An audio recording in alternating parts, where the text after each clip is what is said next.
Hi, my name's Savannah Dunnigan, and I'm a senior here at Jacksonville, and I am a classmate of Emily's.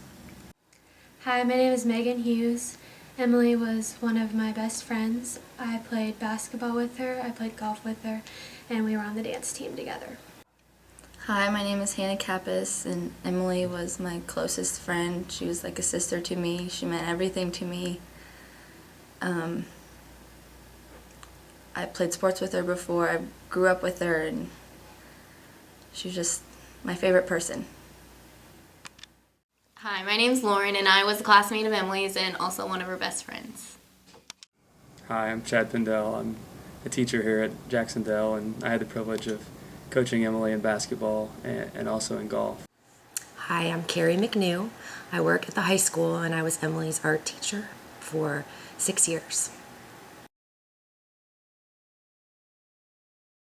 A time that really surprises me that I think of Emily a lot is when I'm driving to and from school. It seems like Emily was such a big music fan, and I'll hear a song and it'll make me think of Emily, or I'll think of something that I'm going to do that day, and I'll think of how she would have reacted to the situation and how much fun she would have had experiencing those things with me. And since I teach in elementary, she always had kind of that elementary way of seeing things, and it really gave me some insight into what to do with the children, and that was just kind of her spirit. Well, I only live 2 blocks away from the cemetery, and so I think about her every day because I have to drive down that road, and I know that she's just down there, not too far from my house. So I visit the cemetery a lot, and I think about her a lot, just driving every day. I also think about her when I hear songs like If I Had $1 Million by the Bare Naked Ladies. I liked that song, and I used to play it in my classroom, and I would always hear her singing along with it. And then sometimes when I'm just alone, like if I'm at my house by myself, I'll think about her. And when I'm in my classroom with my 8th grade, she was my aide this year too, and so when I have 8th graders, a lot of times I miss her because she was kind of my relief. Not that 8th grade's bad. They're not bad. They were just quirky, and she and I would have a lot of shared smiles and smirks and head rolling, and and so that was hard for me, especially in the very beginning of the semester, her not being in here for that. So that's when I probably think of her the most. I would have to say prom is a big deal coming up really soon, and she's not going to be there because it's going to be hard. It seems how we're all going as a big group. It's our senior year, and we're all going out to eat together, and she's not going to be there.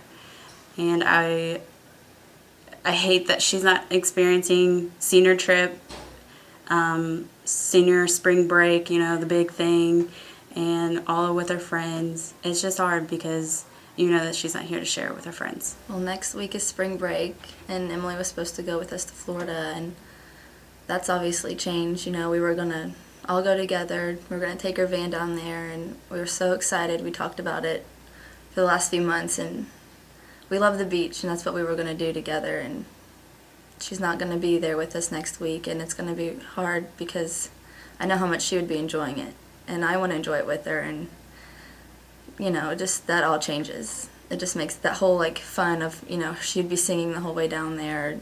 She'd be just as excited as I was to get there, and that's not there anymore.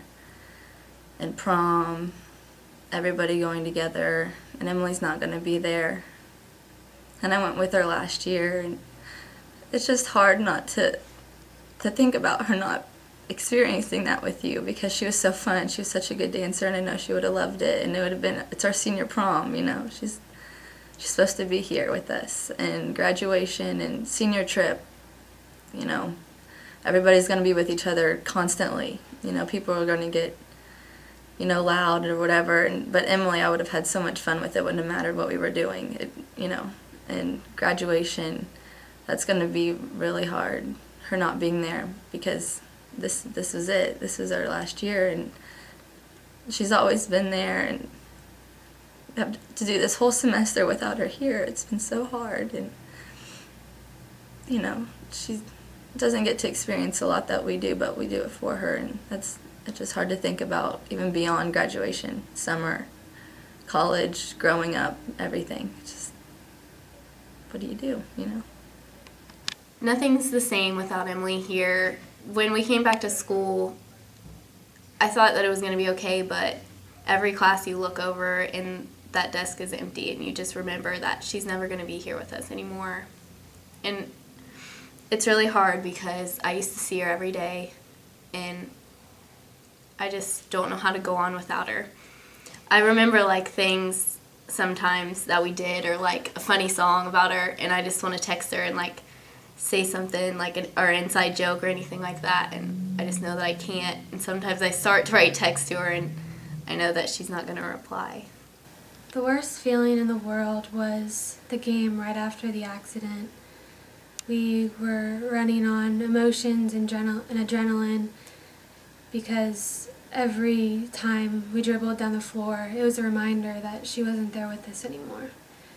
And the end of the season came, and at first we were happy because we won sectionals for her. It was a 4-peat for him. But once we lost at regionals, it was just as hard, knowing that if she was there, who knew how far we could have gone, because she was amazing and she was our best basketball player. I was just as guilty as anybody, texting and driving, and I didn't even think about it at the time. You know, it was, well, I have a text, I'll check it, I'll respond. And I had thought a few times, you know, this is probably dangerous, but then obviously with the tragedy with Em's death, and everyone said, you know, we're not going to do this anymore. And I had worried that, even for myself, that I'd go right back to it. But every time I get a phone call or a text message, Emily pops into my mind instantly, you know, because, you know, one small thing cost us a beautiful life. And her memory helps me know that that's something I'll never do again. I used to text and drive. I didn't do it all the time, but I would definitely do it occasionally, where I would pick up my phone just to look at it, see what time it was. And ever since the accident, I've realized how it used to be just a habit. And even now I still go to reach for my phone, and then I remember, what am I doing? I don't even want to look at my phone anymore, because I know that just a few seconds of not looking at the road can distract me, and anything can happen. I also think of Emily when I hear this song, Good Feeling by Flo Rida. And it's funny because I love that song, but I hate that song because the night that she died, I had to take my husband to meet the basketball team, and I drove my kids home.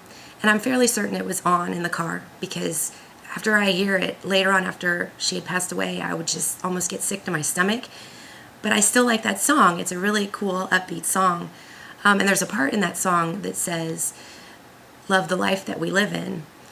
And just the other day, I was singing it, and I heard myself say that, and I thought, you know, Emily did love the life that we lived in.